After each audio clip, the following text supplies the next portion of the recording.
नमस्कार दोस्तों, क्या आपको पता है कि भगवान शिव के इन दो भक्तों के बारे में, श्री राम और रावण के बारे में, कि ये दोनों भगवान शिव के भक्त थे। अगर आपको इनके बारे में पता नहीं है तो वीडियो को शुरू से लेकर अंत तक जरूर देखें। तो चलिए वीडियो को शुरू करते हैं। शुद्ध सनातन धर्म में भगवान शिव को सबका ईश्वर माना गया है। देवता, दानव, राक्षस, दैत्य, असुर सभी भगवान शिव के महान भक्त रहे हैं। सब पर महादेव की कृपा रही है।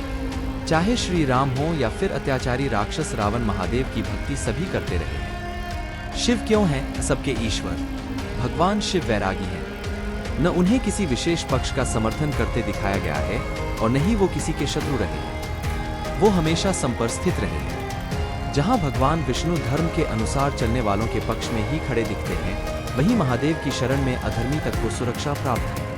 जहां भगवान विष्णु को रीति रिवाजों का पालन करने वाले देवता, मनुष्य और कुछ एक महान धर्माचारी असुरों और दैत्यों की ही भक्ति प्राप्त रही, वहीं भगवान शिव के यहाँ देवता, मनुष्य के अलावा भूत, प्रेत, पिशाच, यक्ष, राक्षस सहित सभी प्राणियों को सुरक्षा और भक्ति प्राप्त हुई है। श्री राम और रावण दोनों के हैं महादेव। रामायण की कथा दरअसल महादेव के दो महान भक्त के आपसी युद्ध की कथा है।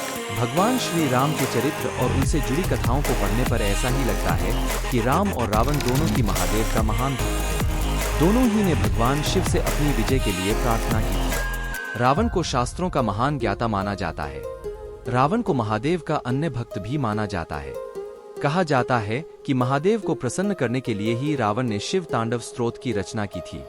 कहा जाता है कि रावण ने ही झारखंड स्थित वैद्यनाथ धाम में भगवान शिव के ज्योतिर्लिंग की स्थापना की थी। ऐसी ही कथा रावण के द्वारा हिमाचल प्रदेश स्थित बैजनाथ धाम में भी भगवान शिव के लिंग की स्थापना के बारे में है। हालांकि वाल्मीकि रामायण और तुलसी रचित रामचरितमानस में रावण को महादेव के महान भक्त के रूप में तो दिखाया गया है, लेकिन रावण द्वारा स्थापित ज्योतिर्लिंगों की स्थापना की कहानी अन्य ग्रंथों में ही पाई जाती है। रावण को प्राप्त थी सुरक्षा। उत्तर वाल्मीकि रामायण और कई अन्य ग्रंथों में एक कथा मिलती है। इस कथा के अनुसार ब्रह्मा ने भूमिगत जल और संसार के प्राणियों की रक्षा के लिए राक्षसों का सृजन किया था। ब्रह्मा के द्वारा हेति और प्रहेति नामक दो राक्षसों का सृजन किया था। इन राक्षसों में प्रहेति ने संन्यास ले लिया, लेकिन हेति ने विवाह कर लिया। हेति ने काल की पुत्री भया से विवाह किया। भया और हेति का पुत्र विद्युतकेशी हुआ। विद्युतकेशी की पत्नी ने अपने बच्चे को जम के साथ ही त्याग दिया था। इस त्यागे हुए बच्चे को भगवान शिव और माता पार्वती ने अपना दत्तक पुत्र बना लिया था। इस पुत्र का नाम भगवान शंकर ने सुकेश रखा। भगवान शिव ने अपने पुत्र सुकेश को वरदान दिया कि वो कभी भी राक्षसों का वध नहीं करेंगे और हमेशा उनकी रक्षा करेंगे। इसके बाद से राक्षसों ने भगवान विष्णु से डरना छोड़ दिया और भगवान शंकर की भक्ति करने लगे। रावण सुकेश के ही पुत्र सुमाली का नाती या दौहित्र था। शिव के दो महान भक्त में रावण को अपने माता की तरफ से राक्षस कुल प्राप्त हुआ था। इस वजह से भगवान शंकर का उसे संरक्षण भी प्राप्त हुआ। दूसरे वो भगवान शंकर का महान भक्त भी था। रावण की महान शिव भक्ति ऐसी थी कि उसने भगवान शिव को प्रसन्न करने के लिए अपने 10 सिरों का बलिदान कर दिया था। रावण की ऐसी भक्ति देखकर भगवान शंकर ने उसे चंद्रहास खड्ग भी प्रदान किया था। रामेश्वरम ज्योतिर्लिंग की स्थापना।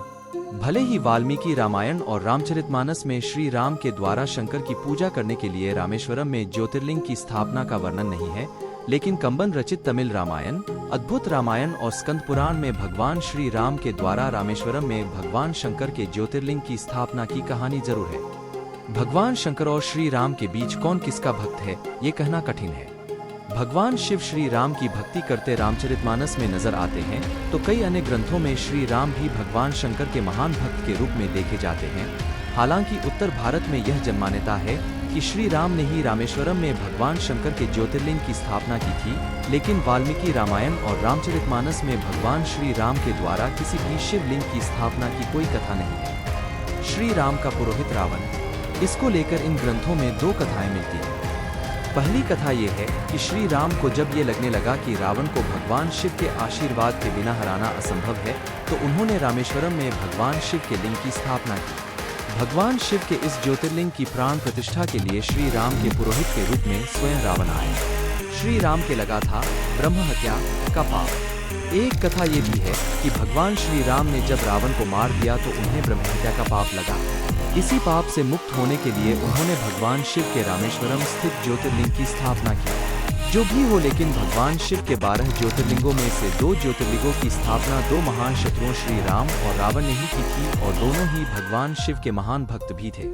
धन्यवाद। अगर वीडियो अच्छा लगा हो तो वीडियो को लाइक करें और चैनल पर नए हो तो चैनल को सब्सक्राइब जरूर करें। धन्यवाद। मिलते हैं किसी नई वीडियो में नए टॉपिक के साथ। बाय।